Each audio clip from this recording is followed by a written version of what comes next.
आणि आता एक महत्त्वाची बातमी समोर येते। जोगेश्वरी बिझनेस सेंटरला लागलेल्या आगीत 4 मजले आगीच्या भक्ष्यस्थानी आहेत। आतापर्यंत 24 जणांचं रेस्क्यू करण्यात अग्निशमन दलाला यश आलेलं आहे। आगीवर नियंत्रण मिळवण्यात आलं असून आता सध्या कूलिंग ऑपरेशन त्या ठिकाणी सुरू आहे। अद्यापही 11 आणि 12व्या मजल्यावर धूर पाहायला मिळतोय।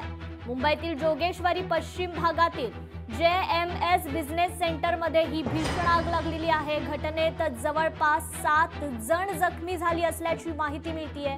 अग्निशमन दलाच्या एकूण 14 गाड्या घटनास्थळी दाखल झालेल्या आहेत। तर आगीतून आतापर्यंत 8 ते 12 जणांना रेस्क्यू करण्यात आलंय।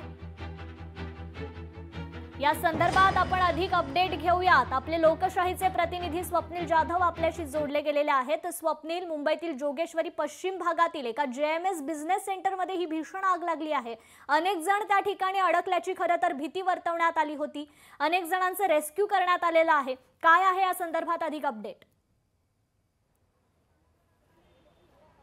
कृपा, JMS बिझनेस सेंटरमधील आगीच्या महत्त्वाची माहिती समोर आलेली आहे। एकूण 24 जणांना रेस्क्यू करण्यात आलेला आहे आणि अद्यापही काही ठिकाणी काही मजल्यांवरती हे नागरिक अडकले असल्याची माहिती समोर येते। मात्र या ठिकाणी अग्निशमन दलाच्या पथकांनी खरं तर हे तिन्ही माळे असतील आपण बघतो या ठिकाणी आगीवरती नियंत्रण मिळवण्यात त्यांना यश आलेलं आहे। मात्र अद्यापही जो 12वा मजला आहे त्या 12व्या मजल्यातून धूर धुमसत असल्याचं पाहायला मिळतं। काही फर्निचर हे जळालेलं आहे आणि त्यातून हा धूर निघतो अशी सुद्धा प्राथमिक माहिती देण्यात आलेली आहे। मात्र आग नक्की लागली कशामुळे याची माहिती आहे, याचं कारण जे आहे ते अद्याप समोर आलं नाही। मात्र प्राथमिक माहितीनुसार शॉक सर्किटमुळे ही आग लागलेली आहे। दरम्यान 9 ते 10च्या दरम्यान ही आग लागली होती। अद्यापही या ठिकाणी अग्निशमन दलाचे पथक हे तैनात आहे। खरं तर हायड्रॉलिक शिड्या या ठिकाणी आपण बघतोय 2 हायड्रॉलिक गाड्या लावण्यात आलेल्या आहेत आणि एक शिडी जी आहे ती इथं लावण्यात आलेली आहे। मात्र अद्यापही कूलिंग ऑपरेशन हे आतमध्ये सुरू आहे। अग्निशमन दलाचे कर्मचारी या 4ही मजल्यांवरती जाऊन आतमध्ये कूलिंग करताना पाहायला मिळत आहेत। काही 24 नागरिकांना सुटका करण्यात आलेली आहे, रेस्क्यू करण्यात आलेले आहे। त्यातील 10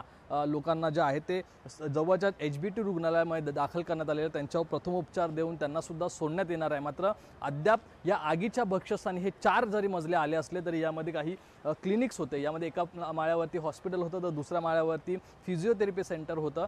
मात्र कोणत्याही या 4 माळ्यांवरती दुर्घटना आहे ती झाली नाही आहे। केवळ रेस्क्यू करण्यात आलेलं आहे। काही नागरिक हे धुरामुळे सफोकेट झाले आणि त्यांना जवळच्या रुग्णालयात नेण्यात आलेलं आहे। कृपा जी, निश्चितच स्वप्नील, खरं तर ही आग लागल्याची घटना नेमकी कितीच्या सुमारास घडली आणि किती तासांपासून या आगीवर नियंत्रण मिळवण्याचं काम सुरू होतं? किती तासांपासून हे रेस्क्यू ऑपरेशन सुरू होतं?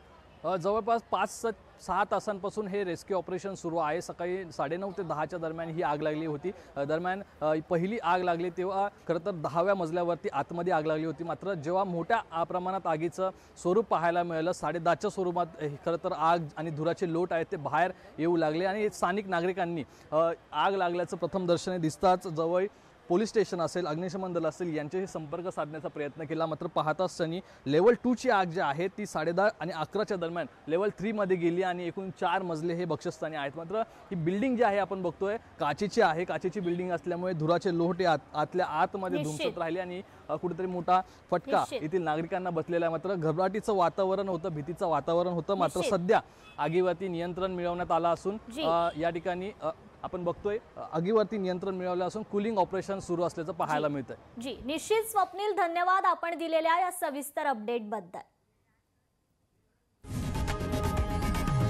लोकशाही मराठी ऐका, पहा, जागरूक रहा।